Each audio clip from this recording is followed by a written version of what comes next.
نؤمن به ونتوكل عليه ونعوذ بالله من شرور أنفسنا ومن سيئات أعمالنا من يهده الله فلا مضل له ومن يضلله فلا هادي له ونشهد أن لا إله إلا الله وحده لا شريك له ونشهد أن سيدنا ونبينا ومولانا محمدًا عبده ورسوله. قال الله تبارك وتعالى: أعوذ بالله من الشيطان الرجيم. بسم الله الرحمن الرحيم.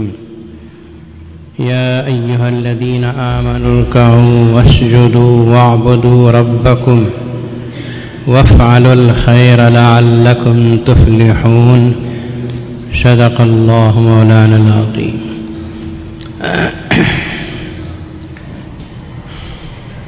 محترم حاضرین،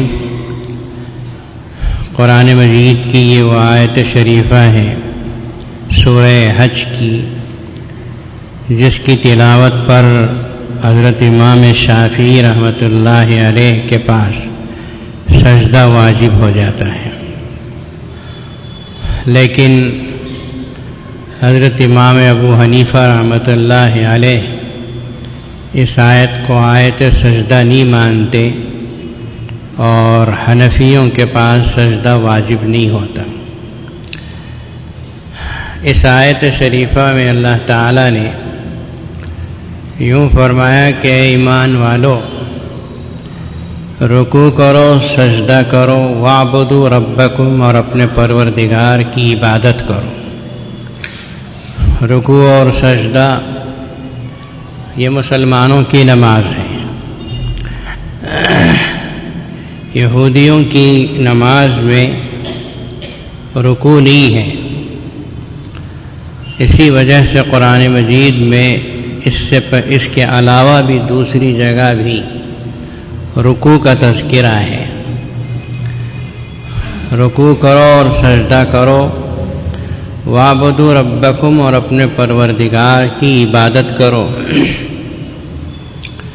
اس کے بعد فرمایا وَافْعَلُوا الْخَيْرَ، خیر کے کام کرو، اچھے کام کرو. ظاہر ہے کہ اس اچھے کام کے کرنے کا جو حکم اللہ تعالیٰ دے رہے ہیں، اس میں اللہ کی مخلوق کے ساتھ اچھا سلوک کرنا مراد ہے. اور بھی نماز کے علاوہ یا فرائض اسلام کے علاوہ جتنی اچھی باتیں ہو سکتی ہیں، یہاں تک کہ کسی مسلمان کو دیکھ کر مسکرانا اور اچھی گفتگو کرنا، کسی بیمار کی عیادت کرنا، راستے سے تکلیف دینے والی چیز کا ہٹانا، یہ تمام کار خیر وَافْعَلُوا الْخَيْرَ میں داخل ہیں. اور اللہ تعالیٰ نے فرمایا لَعَلَّكُمْ تُفْلِحُونَ. عبادت کے ساتھ، نماز کے ساتھ، اسلام کے فرائض کی ادائیگی کے ساتھ تمہیں چاہیے کہ اپنے ماحول اور معاشرے میں اچھائیاں کرو. اس میں تمہیں اللہ کی طرف سے کامیابی ملے گی، اور سب سے بڑی کامیابی تو یہی ہے کہ تم مرنے کے بعد پریشانیوں میں مبتلا نہیں ہوگے، جنت میں جاؤ گے. لعلکم تفلحون. دراصل بات یہ ہے کہ یہ وَافْعَلُوا الْخَيْرَ جو اللہ تعالیٰ نے فرمایا، ہمارے اپنے پورے ماحول اور معاشرے کے اوپر چھائی ہوئی بات ہے کہ ہم اپنے گھروں میں ماں باپ کے ساتھ اچھائی کریں، اپنے بیوی بچوں کے ساتھ اچھائی کریں، پڑوس کے ساتھ اچھا سلوک کریں، محلے والوں کے ساتھ اچھا سلوک کریں، عام مسلمانوں کے ساتھ بھی ہمارا سلوک اچھا ہو. یہ ساری چیزیں وَافْعَلُوا الْخَيْرَ میں داخل ہیں. ایک مسلمان نمازیں تو پڑھ لے، مسجد میں آ کر بہت دیر وقت بھی گزار لے، اور مسجد میں دیکھتے ہی پتہ چل جائے کہ یہ مسلمان ہے، نماز پڑھ رہا ہے، روزہ رکھ رہا ہے، فلاں فلاں. لیکن جیسے ہی مسجد سے باہر جاتا ہو اس مسلمان سے دوسروں کو تکلیف پہنچتی ہے، وہ مسلمان پڑوسی کو ستاتا ہو، دکان میں اس کا سلوک اچھا نہ ہو، ایسی مسلمانی اللہ کو پسند نہیں ہے. قرآن و حدیث کو آپ پڑھ لیں تو آپ کو پتہ چل جائے گا کہ یہ صرف مسجد کے حدود کے اندر رہنے والا مسلمان اور باہر جاتے ہی اسلام کی حد سے باہر، یہ اللہ کو پسند نہیں. اپنے مسلمان بھائیوں کے ساتھ اچھا سلوک کرو، ان کے ساتھ خدمت کا سلوک کرو، ان کے ساتھ ہنس کے ملو، خوش دلی سے ملو، سلام کرو.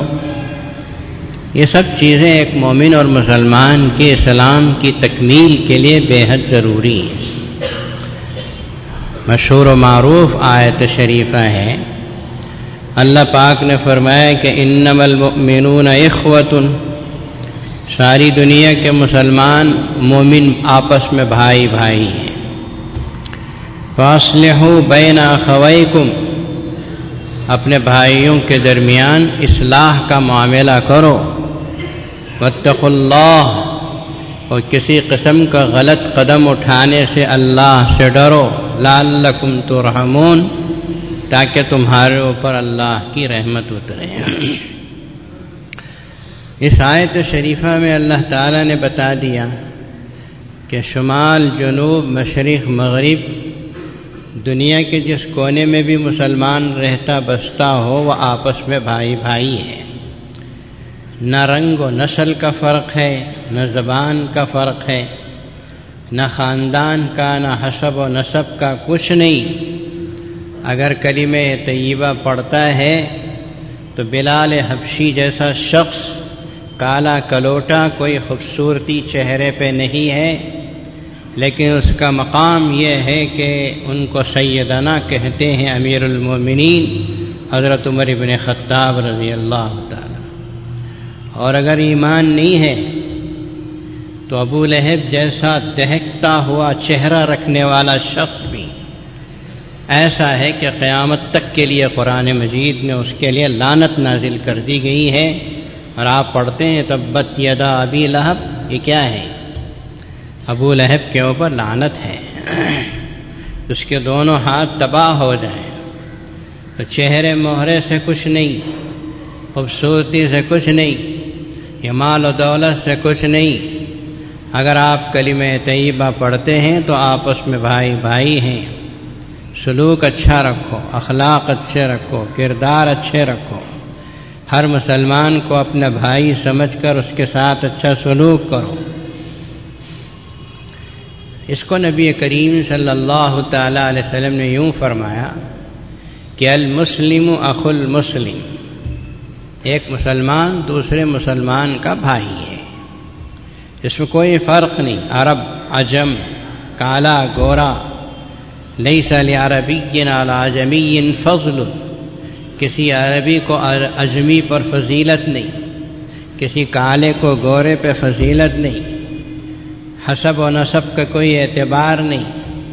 المسلم اخو المسلم، ایک مسلمان دوسرے مسلمان کا بھائی ہے، خواہ وہ زمین کے جس چپے پر بھی رہتا ہو.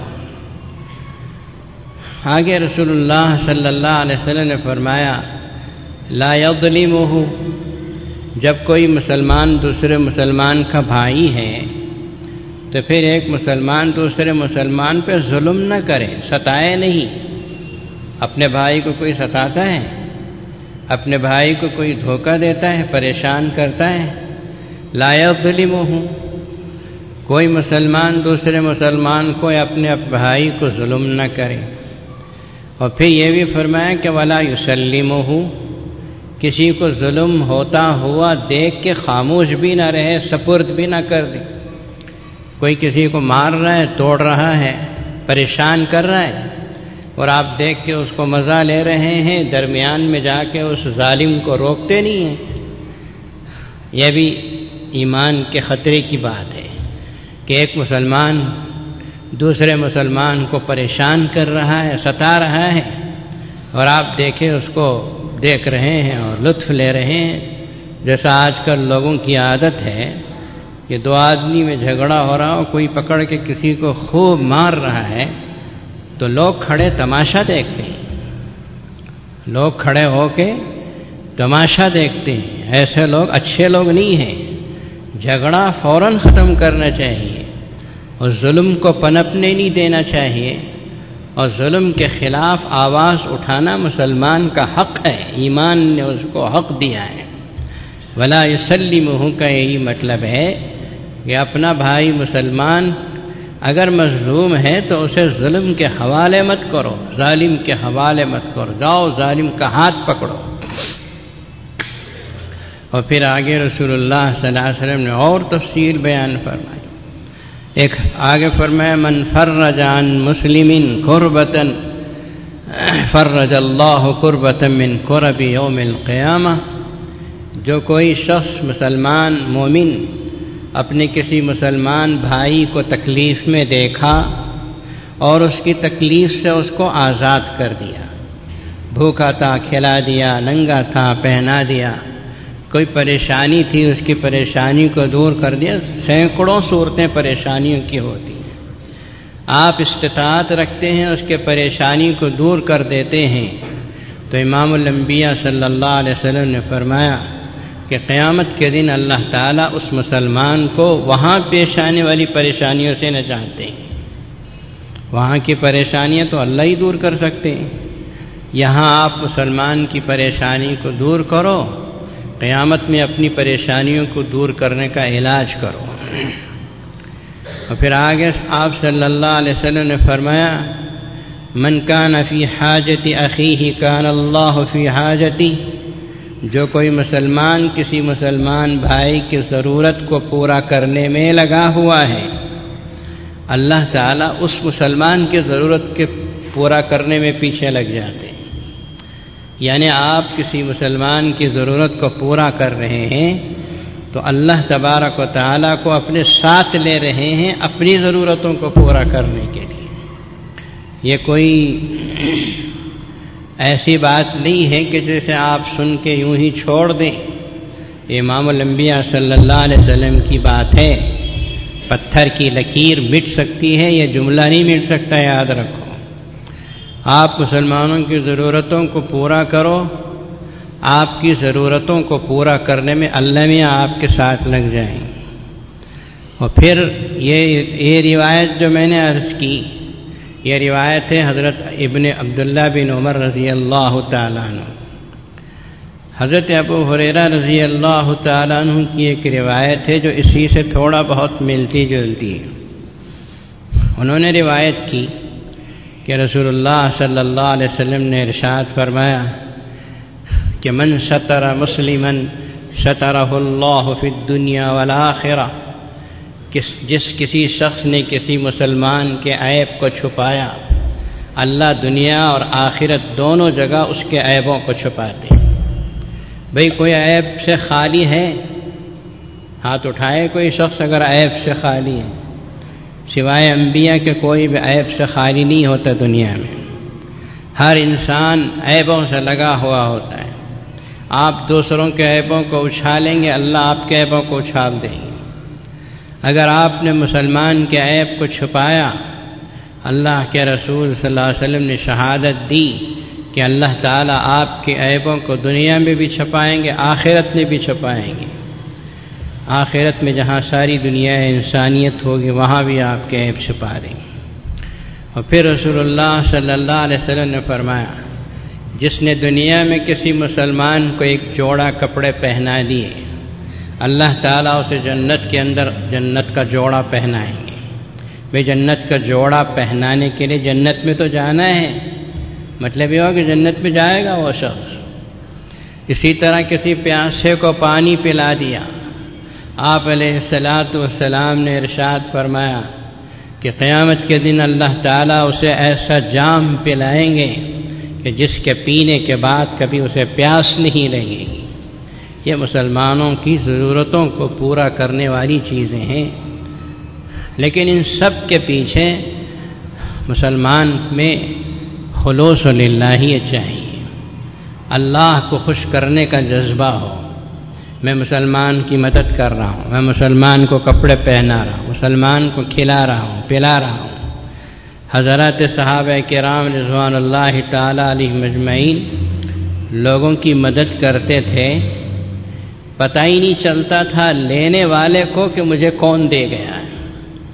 صبح کو دروازہ کھولتے تو وہ آٹے کا بوریا رکھا ہوا ملتا تھا، اور یہ اس پہ لکھا ہوا ہوتا تھا کہ یہ تمہارے لیے حلال ہے، یہ میں نے اپنے ذاتی مال سے تمہارے لیے رکھا ہے، میرا نام میں دکھانا نہیں چاہتا، میرا نام چھپانا چاہتا ہوں۔ جب انتقال ہوا امام زین العابدین کا، تب پتہ چلا کہ یہ لوگوں کے دروازے پہ آٹے کا بوریا کون رکھے جاتا تھا۔ یہ لوگ اس طرح مدد کر رہے ہیں۔ دکھاوے پہ مدد کرنا کوئی چیز نہیں ہے۔ والذین ينفقون اموالهم رئاء الناس، وہ لوگ جو لوگوں کو دکھانے کے لیے مال خرچ کرتے ہیں، ان کا تو کوئی حیثیت نہیں، اللہ تبارک و تعالیٰ کے پاس کوئی مقام نہیں۔ تو غرض مسلمان کی مدد کرنا، مسلمان کو خوش کرنا، مسلمان کی ضرورت کو پورا کرنا، اللہ کے نزدیک اس کا بہت اونچا مقام، اونچا درجہ ہے۔ حدیث آپ نے شاید سنی ہو کہ رسول اللہ صلی اللہ علیہ وسلم نے ارشاد فرمایا، قیامت کے دن اللہ تعالیٰ بندے سے کہیں گے، تو میں بھوکا تھا، تو نے مجھے کھانا نہیں کھلایا۔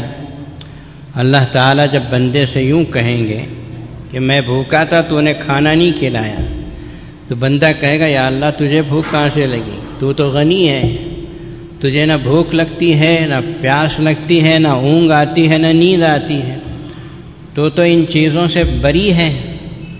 اللہ تعالیٰ فرمائیں گے یاد کر اس وقت کو جب کہ میرا ایک بھوکا بندہ تیرے پاس آیا تھا اور تو نے اس کو بھگا دیا، کھلایا نہیں، پلایا نہیں۔ اگر تو اسے کھلاتا تو مجھے کھلانے کے برابر تھا۔ ایسا ہی کپڑے پہنانے کے بارے میں حدیث ہے کہ میں کپڑے کی ضرورت مند تھا، تو نے مجھے کپڑے نہیں پہنائے۔ بندہ کہے گا یا اللہ تجھے کپڑوں کی ضرورت کہاں سے پیش آئی؟ اللہ تعالیٰ فرمائیں گے یاد کر اس وقت کو جب کہ ایک ضرورت مند، کپڑا کا ضرورت مند تیرے پاس آیا تھا اور تو نے بہانہ بازی کر کے ٹال کر بھگا دیا اس کو۔ اگر تو اسے کپڑے پہناتا تو تو مجھے وہاں پاتا۔ تو میرے بھائیو، اس طرح سے کسی کے کام آنا اور کسی کی بھوک و پیاس کا دور کرنا، کسی کی ضرورت کا پورا کرنا، اسے معمولی نہ سمجھو، ڈھونڈ ڈھونڈ کے ضرورتوں کو لوگوں کے پوری کیا کرو۔ حضرت علی رضی اللہ تعالیٰ عنہ کے خانوادے کا واقعہ سورہ دہر کی ایک آیت میں اللہ تعالیٰ نے بیان فرمایا، وَيُطْعِمُونَ الطَّعَامَ عَلَىٰ حُبِّهِ مِسْكِينًا وَيَتِيمًا وَأَسِيرًا۔ یہ وہ لوگ ہیں جو اللہ کی محبت میں کبھی یتیم کو کھلاتے ہیں، کبھی اسیر کو کھلاتے ہیں، کبھی کسی اور کو کھلاتے ہیں۔ دراصل بات یہ تھی کہ حضرت علی رضی اللہ تعالیٰ عنہ کے دونوں بیٹے حسن و حسین بیمار ہو گئے، تو دونوں ماں باپ نے، میاں بیوی نے منت مانی کہ یہ دونوں بچے اگر شفا یاب ہو جائیں گے تو ہم روزے رکھیں گے، 3 روزے رکھیں گے۔ اس طرح منت تو مانی جاتی ہے۔ تو دونوں بچوں کو شفا ہو گئی، تو انہوں نے روزہ شروع کیا۔ حضرت علی رضی اللہ تعالیٰ عنہ اتنا کما کے لائے کہ شام کو 2-4 روٹیاں بنی اور افطار میں رکھ کے بیٹھے۔ پہلا دن کہ کسی دروازے پر آ کر کسی شخص نے آواز دی، اور وہ آواز دینے والا کوئی قیدی تھا جو چھوٹ کے آیا تھا اور بھوکا اور پیاسا تھا۔ حضرت علی نے فاطمہ کا چہرہ دیکھا، فاطمہ نے حضرت علی کا چہرہ دیکھا، آنکھوں میں فیصلہ کر کے ان روٹیوں کو اٹھا کے فقیر کو دے دیا۔ پہلا دن اس طرح گزرا، دوسرے دن بھی یہی ہوا، تیسرے دن بھی یہی ہوا۔ اللہ کی محبت میں تینوں دن روٹیاں جو بنی اس کو فقیر کو، مانگنے والے کو دے دیا۔ وَيُطْعِمُونَ الطَّعَامَ عَلَى حُبِّهِ مسکین و یتیم اور اسیر، یہ تین کا تذکرہ ہے قرآن مجید۔ پہلے دن مسکین آیا تھا، دوسرے دن یتیم آیا تھا، تیسرے دن اسیر یعنی قیدی، تینوں دن اٹھا کے دے دیا۔ چلو یہ اللہ کے نام پہ مانگ رہا ہے، اسے کھانے دے دو، ہم بھوکے رہ جائیں گے، پانی پی کے رہ جائیں گے۔ اللہ کو یہ ادا اتنی پسند آئی کہ اللہ نے آسمان سے آیت اتار دی، اب قیامت تک مسلمان اسے پڑھتے رہے۔ وَيُطْعِمُونَ الطَّعَامَ عَلَى حُبِّهِ مِسْكِينًا وَيَتِيمًا وَأَسِيرًا۔ خود تو پیٹ بھر کے کھا جانا کوئی بڑی بات نہیں ہے، اپنے لیے شاندار کپڑوں کا انتظام کر لینا من پسند غلط تو نہیں ہے، لیکن یہ کوئی بڑی بات نہیں ہے۔ بڑی بات تو یہ ہے کہ آپ کا پڑوسی بھوکا ہے یا نہیں، آپ اس پہ نظر رکھیں۔ آپ کے محلے میں کتنے لوگ ایسے ہیں جو راتوں کو بھوکے سو جاتے ہیں، اسے نظر میں رکھیں۔ آپ کے محلے میں کتنی بچیاں ایسی ہیں جو جوانی کے حدود کو پہنچ کر گھٹ رہی ہیں، جوڑے جہیز کی لعنتوں کی وجہ سے ان کے اپنے اندر کے جذبات مر رہے ہیں، اور بعض بچیاں غیروں کی گودوں میں چلی جا رہی ہیں، اور آپ ہیں کہ آپ اپنی بچی کے لیے لاکھوں روپے کا جہیز خرچ کر کے شادی کرتے چلے جا رہے۔ یہ کوئی مسلمانی نہیں ہے میرے بھائیو، اچھی طرح سے سن کے رکھو۔ بات تو جب بنی جب کہ آپ اپنی بچی کی شادی میں کسی اور غریب کی بچی کا بھی نکاح کر دیں۔ آپ اگر اپنی بچی کے لیے 10 لاکھ روپے خرچ کر رہے ہیں، ہم آپ کا ہاتھ تو نہیں پکڑ سکتے۔ آپ کہیں گے میری کمائی ہوئی دولت ہے، میں جیسا چاہے خرچ کروں، مجھے کون پوچھے گا؟ جی ہاں، آپ کو کوئی پوچھ تو نہیں سکتا، لیکن ایک دن پوچھنے کا اس کا آئے گا، اللہ کا، وہ پوچھے گا۔ ہم اسی کے آپ کو خبر دے رہے ہیں کہ اس دن خدا کے سامنے شرمندہ ہونے کے بجائے آج 10 لاکھ روپے جہاں خرچ کر کے آپ اپنی بچی کی شادی کرتے ہیں، تو 20-25 ہزار روپے خرچ کر کے کسی غریب بچی کو بھی اٹھا دو۔ سمجھ میں آ رہا نہیں؟ حدیث میں ہے، رسول اللہ صلی اللہ علیہ وسلم نے فرمایا، جس دسترخوان کے اوپر یتیم بچہ بیٹھا ہوا ہو، اس دسترخوان کے بارے میں قیامت میں سوال نہیں ہوگا۔ اس دسترخوان کے بارے میں سوال نہیں ہوگا۔ بے حساب نعمتیں رکھی ہوئی ہیں، آپ کھا رہے ہیں، سوال تو ہوگا نعمتوں کا، لیکن آپ کے دسترخوان پر اگر ایک یتیم بچہ بیٹھ جاتا ہے تو اس کی برکت سے ساری نعمتیں آپ کے لیے حلال اور ایسی حلال ہوگی کہ قیامت کے دن سوال نہیں ہوگا کہ اس نے یتیم بچے کو اپنے کھانے میں شریک کر لیا، کسی غیر کو شریک کر لیا، کسی مسکین کو، کسی غریب کو، کسی مہمان کو۔ جس دسترخوان پہ مہمان ہوتا ہے اس دسترخوان کے بارے میں قیامت میں سوال نہیں ہوتا، اس گھر پہ خدا کی برکتیں اترتی۔ اسی لیے حضرت سیدنا ابراہیم خلیل اللہ علیہ السلام کبھی بھی دسترخوان پر بغیر مہمان کے نہیں بیٹھا کرتے تھے، بغیر مہمان کے نہیں بیٹھتے، مہمان ڈھونڈتے تھے، پکڑتے تھے۔ اس زمانے میں تو لوگوں کی کثرت نہیں تھی نا، انتظار کرتے تھے کوئی گزر رہا ہو، کھانے کا وقت میں کوئی گزرتا تھا تو اسے بلا لیتے تھے، بٹھا لیتے تھے، کھانا کھاتے تھے، خود بھی کھلاتے تھے اس کو۔ یہی میں عرض کرنا چاہ رہا ہوں کہ آپ نے اپنی بچی کی شادی میں اگر اپنے محلے کی کسی غریب بچی کا بھی خیال کر لیا تو ہو سکتا ہے اللہ کی رحمت آپ کو آغوش میں لے لے، اور آپ کی بچی کی شادی میں جو اسراف آپ نے کیا اللہ اس کو پوچھے نہیں، اللہ معاف کر دے اس نے غریب بچی کا خیال کیا۔ من کان فی عون العبد کان اللہ فی عونی، جو بندہ اللہ کے بندوں کے ساتھ مدد کا معاملہ کرتا ہے اللہ اس کے ساتھ مدد کا معاملہ کرتے ہیں۔ جو بندوں کی ضرورتوں کے پیچھے پڑا رہتا ہے اللہ اس کی ضرورتوں کے پیچھے پڑے رہتے ہیں۔ اس کی ضرورتیں میں پوری کروں گا، یہ میرے بندوں کی ضرورتوں کو پورا کرتا چلا جا رہا ہے۔ تو میرے بھائیوں، یہ سمجھنے والی بات ہے کسی مسلمان کو نعمتوں میں دیکھو تو اسے برا بھلا مت کہو، یا اس کے اوپر حسد مت کرو، جلن مت کرو، اس کے اوپر کسی قسم کے فقرے مت کسو، یوں کہو ماشاء اللہ، اللہ نے آپ کو دولت دی ہے، اللہ اور برکت عطا فرمائے، آپ کا کیا بگڑتا ہے، اللہ آپ کو بھی دے گا۔ حسد اسلام میں جائز نہیں ہے، رشک البتہ جائز ہے کہ اللہ نے تجھے دیا تو اللہ مجھے بھی دے، یہ ٹھیک ہے، لیکن یوں کہنا کہ اس کا مال ختم ہو جائے، زائل ہو جائے، حسد جو ہے وہ بہت بری بلا ہے، حسد سے کچھ بھی نہیں ہوتا۔ میں ایک عجیب بات آپ سے کہوں، لوگوں کا مزاج بڑا عجیب ہو گیا۔ ایک مولوی صاحب نے مجھ سے کہا کہ کوئی مولوی اگر کوئی اچھا کپڑا پہنا ہوا ہو تو لوگ بڑی عجیب نظروں سے دیکھتے ہیں کہ مولوی صاحب بھی ایسے اچھے اچھے کپڑے پہننا شروع کر دیں۔ کوئی مولوی صاحب بتا رہے تھے کہ ان کے پاس کسی شخص نے گھڑی دی، بہت قیمتی گھڑی تحفے میں دی، وہ پہنے ہوئے تھے، تو ان کی مسجد کے کئی مصلیوں نے اعتراض کر دیا کہ اتنی قیمتی گھڑی آپ کیوں پہنے؟ کیوں مولوی صاحب کوئی انسان نہیں ہوتے؟ ان کے جذبات نہیں ہیں، ان کو کھانا پینا نہیں ہے، وہ اچھا نہیں پہننا؟ یہ کیوں حسد پیدا ہوتا ہے؟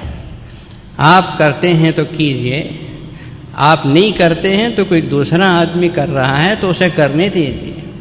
اس طرح حسد، بغض اور جلن یہ ہمارے ماحول کے اندر بے حد و حساب ہو گیا، اس سے مسلمانوں کو بچنے کی ضرورت ہے۔ حضرت مولانا علی میاں صاحب رحمۃ اللہ علیہ نے ایک مرتبہ بنگلور میں تقریر کرتے ہوئے ایک جملہ کہا تھا جو آج بھی میرے ذہن میں یاد ہے۔ حضرت نے فرمایا تھا، آج چاروں طرف خود غرضی، حسد، بغض کے ماحول ہے اور مانسون چھایا ہوا ہے۔ مانسون یعنی طوفان جسے کہتے ہیں، ہر طرف دیکھو خود غرضی، ہر طرف دیکھو حسد، بغض، جلن۔ کسی کا دکان بڑھ گیا تو بازو والے کو جلن، کسی کی ترقی ہو گئی تو بازو والے کو جلن، کسی نے اچھے کپڑے پہن لیے تو بازو والے کو جلن، کسی نے اچھی عمدہ قسم کی گھڑی پہن لی تو اس کو دیکھنے والے آنکھوں سے گھور گھور کے دیکھتے ہیں، جلن آ جاتی ہے ان میں۔ میرے بھائیوں، یہ سب بربادی کی چیزیں ہیں، اپنے ماحول سے اسے ختم کرو، لیکن جہاں تک ہو سکے کوشش کرو اس بات کی کہ اللہ کے بندوں کے کام آؤ، اللہ کے بندوں کے کام آؤ۔ میں نے اس سے پہلے بارہا کہا ہے کہ اللہ تبارک و تعالیٰ نے ایک زانیہ عورت کو صرف اس وجہ سے معاف کر دیا کہ اس نے اللہ کی ایک معمولی مخلوق کی پیاس بجھائی تھی۔ زانیہ عورت تھی، اس کے اپنے زندگی گزارنے کا ایک طریقہ تھا۔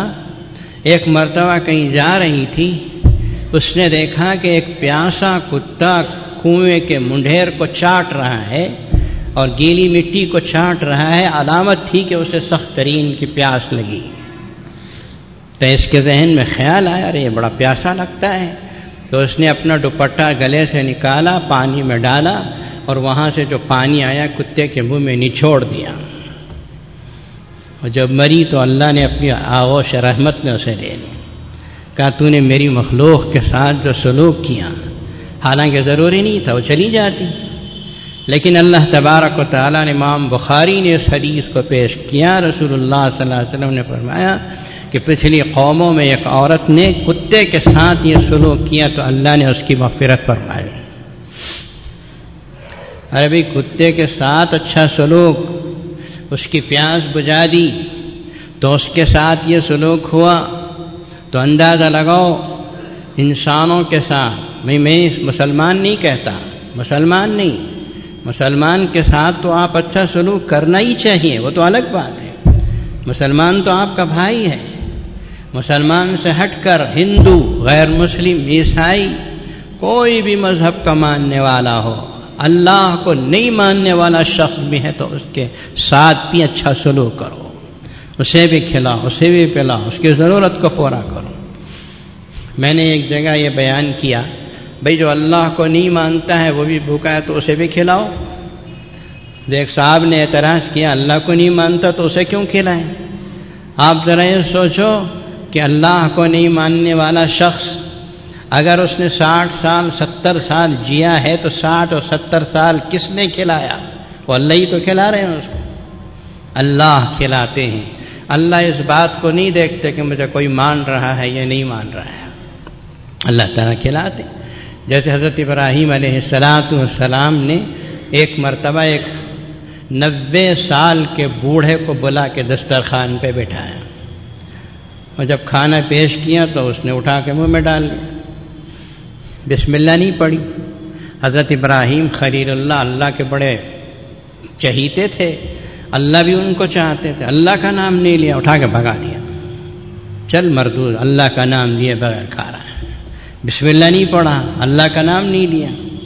تو وہی اتری آسمان سے، اللہ تعالیٰ نے فرمایا ابراہیم اس کی عمر 90 سال ہے، اور 90 سال سے میں کھلا رہا ہوں اس کو، میرا نام نہیں لیا اس نے، اور آج ایک مرتبہ تیرے دسترخوان پہ بیٹھا تو تو نے اسے اٹھا کے بھگا دیا۔ وہ میرا نام لے نہ لے میں اسے کھلا رہا ہوں، تم بھی کھلاؤ، تمہارا کام کیا ہے نام لینے نہیں لینے سے۔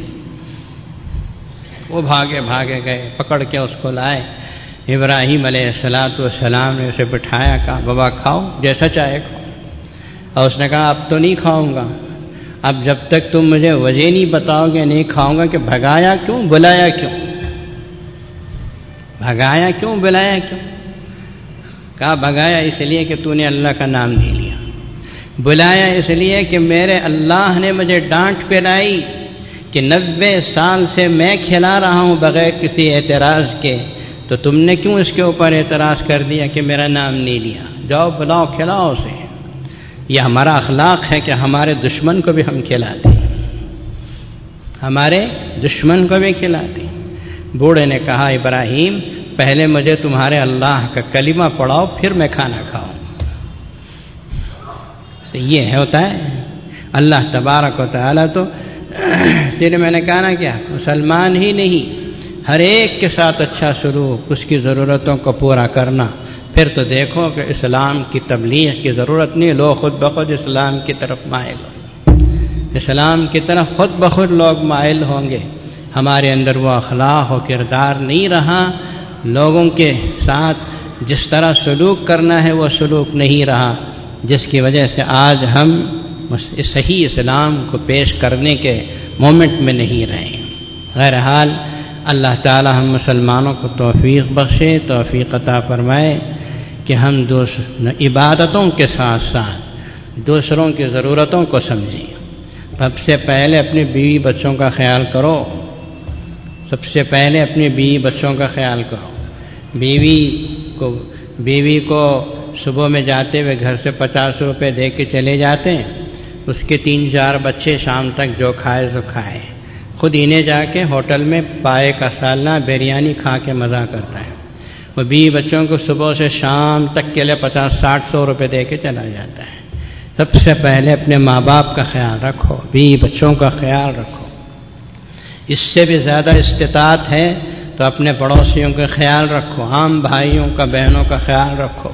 مسلمانوں کا معاشرہ ایک دوسرے سے تعاون سے بنتا ہے، یہ مسلمانوں کا معاشرہ ایسا ہے کہ ایک دوسرے کی ضرورتوں کو پورا کرنے سے بنتا ہے۔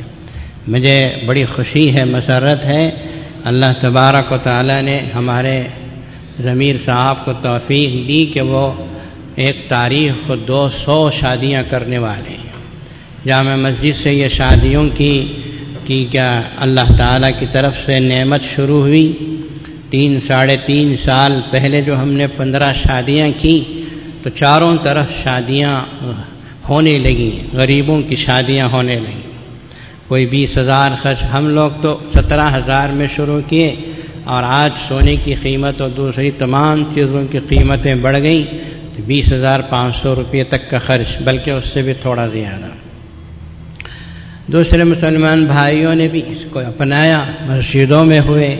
اب ضمیر صاحب نے 200 شادیوں کا ذمہ لیا، یہ 200 شادیاں جو کرا رہے ہیں اپنے پیسوں سے، غریب مسلمان بچیوں کو آباد کر رہے ہیں۔ یہ بھی وہی ہے جس کی طرف میں اشارہ کر رہا تھا کہ مسلمان کی ضرورت کو پورا کرنا، غریب مسلمان۔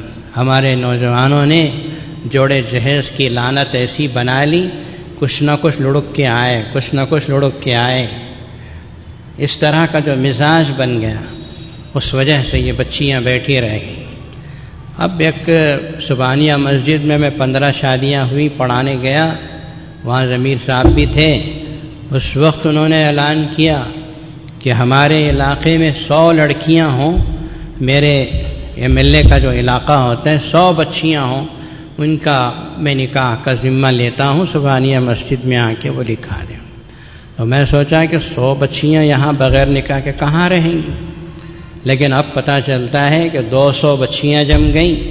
اور پھر گزشتہ مرتبہ جو ضمیر صاحب ہمارے ہاں آئے تھے، کھانا کھاتے ہوئے انہوں نے مجھ سے بتایا کہ 200 نہیں، اب بھی ایسے 400-500 بچیاں بھی تلاش کرو تو ملنے کے لیے تیار ہیں۔ اب یہ بچیاں کیوں نہیں اٹھ رہی ہیں؟ ناک کٹا ہوا ہے، کان کٹا ہوا ہے، یا دایاں ہاتھ کٹا ہوا ہے، کیا ہے؟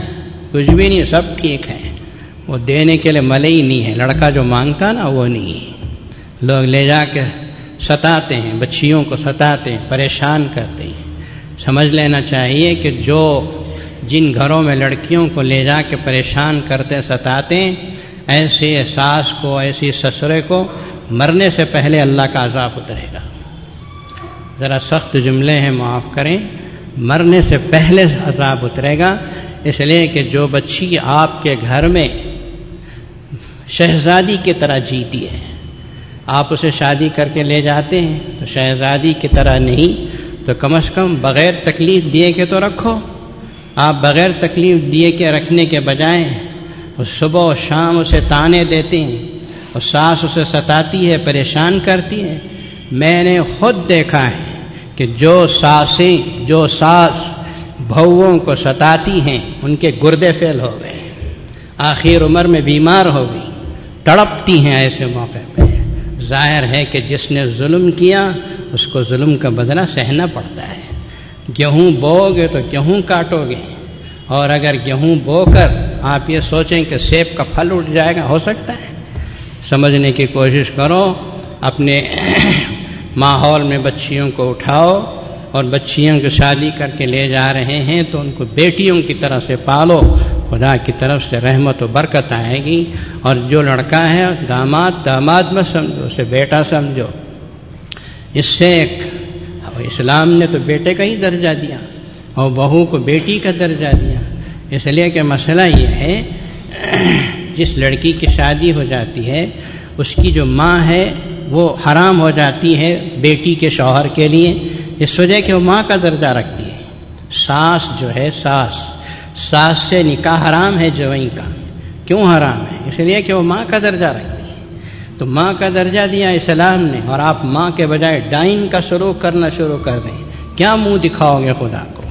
بہرحال میں ضمیر صاحب کو آپ تمام حضرات کی طرف سے مبارکباد پیش کرتا ہوں، اور آپ سے گزارش کرتا ہوں کہ آپ حضرات شادیوں میں شرکت کرو، دعائے خیر میں شرکت کرو، لیکن وہاں جو غریبوں کے لیے کھانا پکا ہے اس میں اڑچن مت ڈالو، اور سکون کے ساتھ 200 شادیاں آج تک کسی نے نہیں کی، میں ایک آدمی نے کسی نے نہیں کی۔ میں چاہتا ہوں کہ شہر میں یہ کام مسلمان سب تعاون کے ساتھ ایسا گزار دیں کہ بہت سہولت کے ساتھ ہو جائے۔ میں اس کے لیے دن رات دعا بھی کر رہا ہوں کہ اللہ تعالیٰ ان 200 شادیوں والے معاملے کو انتہائی سکون کے ساتھ گزار دے، اور 200 بچیاں اپنے شوہروں کے گھر میں آرام سے پہنچ جائیں۔